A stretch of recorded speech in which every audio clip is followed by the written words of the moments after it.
Welcome to the Daily Debrief, an inside look at today's big story. I'm Jason Dinant with KTNV Digital. Earlier this week, the court trial that gained international attention came to a conclusion as former police officer Derek Chauvin was found guilty of all three charges in the death of George Floyd in Minnesota. KTNV's Todd Quinones went into our community here in Las Vegas to get immediate reaction, and he joins us now. Todd, you spoke to the Las Vegas Metropolitan Police Department's Undersheriff, Christopher Darcy, following the verdict. What did you learn from this conversation and how the city reacted to the verdict?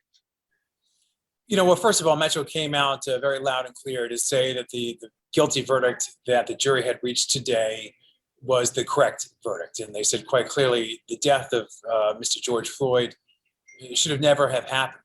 And, then they went into what their own policies and reforms have been about over the past couple of years. And they address a lot of issues that Metro has been working on even before the murder of George Floyd. One being, banning such holds as a chokehold, certain neck restraints, also reforming the way that they handle a suspect once they are in handcuffs. And in that case, maybe in the case like George Floyd, on the ground. They recognize that when someone is handcuffed and in the prone position laying down, they can have trouble breathing. So their policies have directly, reflected that, and then they have changed their policies to say officers have to make sure that someone who is in handcuffs, can properly breathe. They've also instilled the different measures which allows and encourages and even demands other officers who might see a fellow officer doing something potentially illegal or certainly something that's not been part of their training to step in and intervene.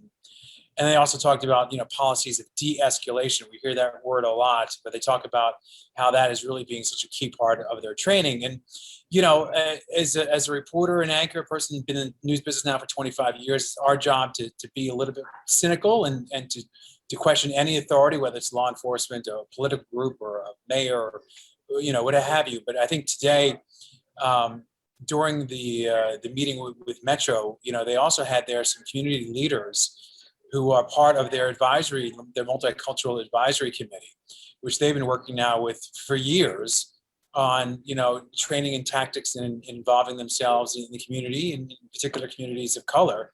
And so in talking to, many of these people are reverends and church leaders as well. I wanted to make the point today to talk to them to say, okay, Metro's, talking the talk, but are they walking the walk? And the feedback I got from them was overwhelmingly yes.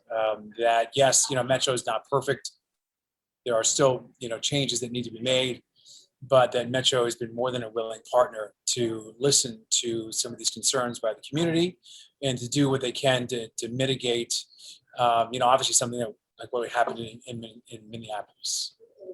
Now, after that, you did host a Bridging the Divide special with your co-anchor, Trisha Keene, and you spoke to different community leaders as well.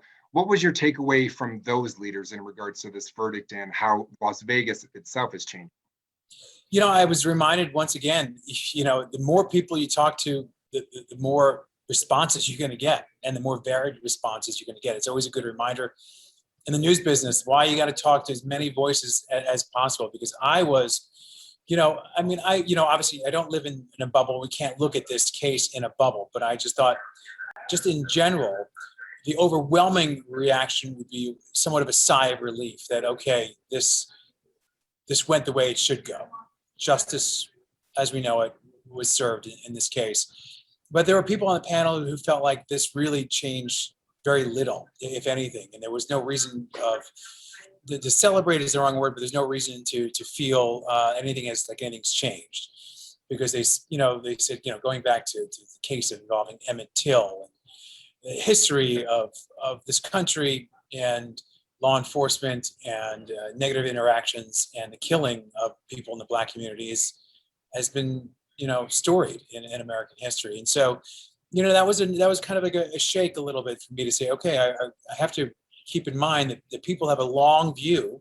Most of us, I think, probably had this short view on it today, and I think it's okay to feel some relief, feel like justice was served, the right verdict came down. Don't get me wrong, but there are a lot of people in our community who kind of taking a much longer view on this and saying, we'll see. we'll see. And that's what I was reminded of the most today. Well, thank you, Todd. I do appreciate you stopping and talking in regards to this daily debrief and this important topic. Now, everybody out there, don't forget you can replay the entire Bridging the Divide panel discussion on demand right now. Just click the back button on your remote, scroll down to the digital exclusives to watch. For more of today's big stories, visit ktnv.com and stay with us for more local coverage after the break right here on KTNV Streaming. Las Vegas news on your time.